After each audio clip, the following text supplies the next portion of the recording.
السلام عليكم ورحمة الله وبركاته. أهلا وسهلا بكم. إن شاء الله في الفيديو ده هنشوف الزبدية أو السبوطة البيضاء أو القشطة، زي ما لها مسميات كتير.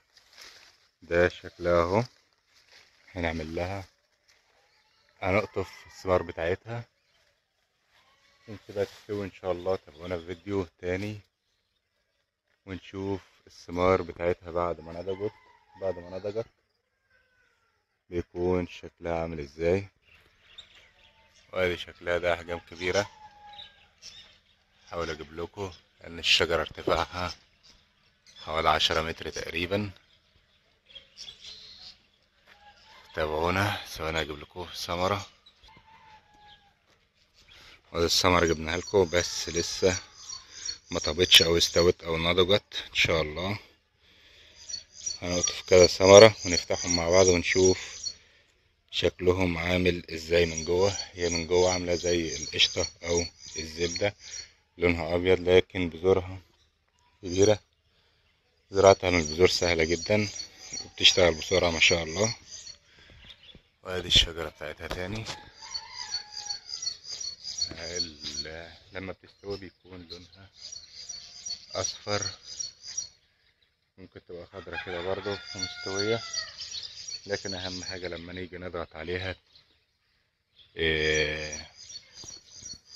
تكون طرية معانا. هنحصد كذا، شايفين؟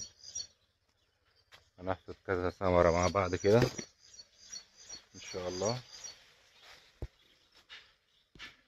عشان نبقى نفتحهم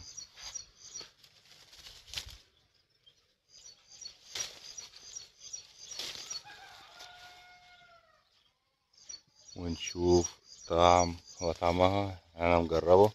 طعمها ما شاء الله لذيذ جدا وممتع طبعا.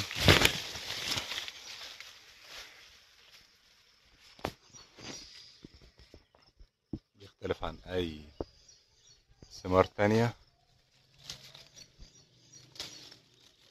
وعيبها الوحيد كمية البذور اللي فيها تبقى كبيرة شوية. ان شاء الله انتظرونا الفيديو الجاي يكون استوت ونشوفها مع بعض. تابعونا.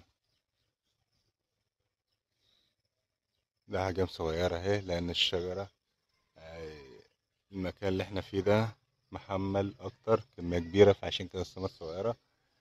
وكل ما بنطلع لفوق كل ما بيبقى الثمار كبيرة ما شاء الله. ربنا يبارك. ان شاء الله تابعونا. اتمنى تكونوا استفدتوا من الفيديو. ان شاء الله الفيديو الجاي بقى تكون الثمار ده نضجت ونفتحها مع بعض. شكرا والسلام عليكم ورحمة الله وبركاته.